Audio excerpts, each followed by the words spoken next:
Salam, messager Ahmed, envoyé d'Allah. Salam à tous les croyants et croyantes. Je voudrais remercier et soutenir le messager Ahmed pour le travail qu'il fait depuis des années pour que la parole de Dieu soit la plus haute. Et qu'est-ce qui est plus beau que de porter la parole de Dieu et d'être à ses côtés. Je remercie et soutiens aussi Diamant Brut, Boucha Ipsini, pour tous ces rappels de Dieu qui grandit notre foi et notre amour envers Dieu. Ils sont insultés, calomniés par des détracteurs, des fabulateurs, et ne se rendent même pas compte de ce qu'ils font, car ils vont le payer très cher, parce qu'en s'attaquant aux croyants, ils s'attaquent à Dieu.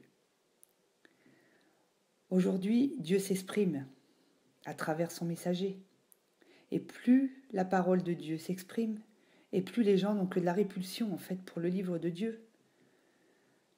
Le Coran, il a toujours été là. Dieu nous l'a enseigné. Sourate 55. On a tous le Coran en nous. Mais seuls ceux qui se rappellent sont les véritables croyants, descendants d'Ibrahim, paix sur lui, qui n'étaient ni juifs ni chrétiens.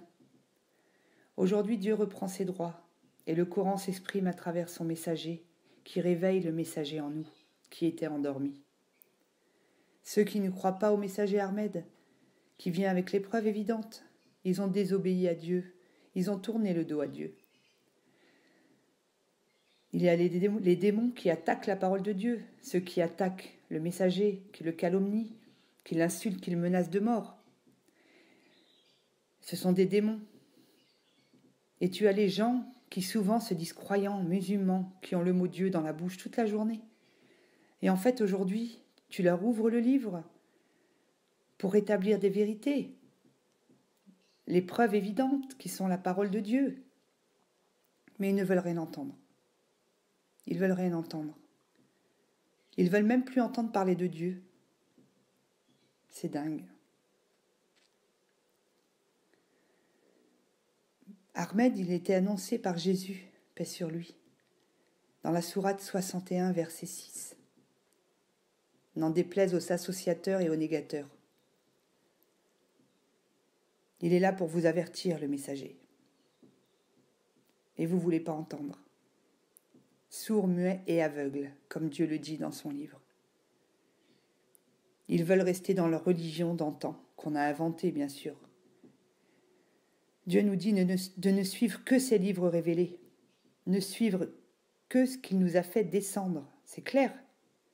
Et aujourd'hui, tu as des imams qui te disent « Prouvez-moi que le Coran est vrai ». Ils ne croient pas en Dieu, ils ne croient pas au livre de Dieu.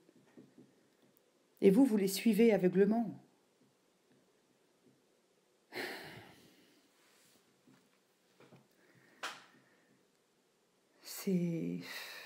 Aujourd'hui, on me dit « Quel miracle apporte Ahmed ?»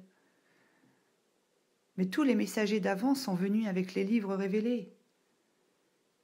Ils sont tous venus avec les preuves évidentes qui sont les livres de Dieu. Et pour ça, il faut y croire. Il faut croire aux livres révélés, il faut croire en Dieu.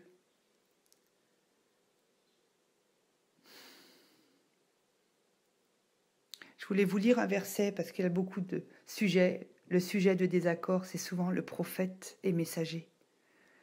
Alors que Dieu fait bien la distinction entre messager et prophète. Rasoul, Nabi. C'est le verset, la sourate 2, verset 213. Les gens formaient une seule communauté. Dieu envoya les prophètes comme porteurs de bonnes nouvelles et comme avertisseurs. Il fit descendre avec eux le livre en toute vérité et justice, afin qu'ils soient arbitres entre eux dans leur sujet de désaccord. Donc Dieu nous dit qu'il fit descendre les prophètes avec le livre. Donc vous voyez bien que les prophètes sont dans l'invisible, que les prophètes n'ont jamais foulé la terre. Sourate 33, verset 40. C'est clair. Les commandements descendent de ciel en ciel.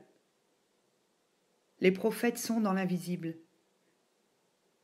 Ils ont fait un pacte de très grande importance avec Dieu, d'aller porter secours aux messagers sur terre qui portent les livres révélés. Les prophètes se doivent devant Dieu de porter secours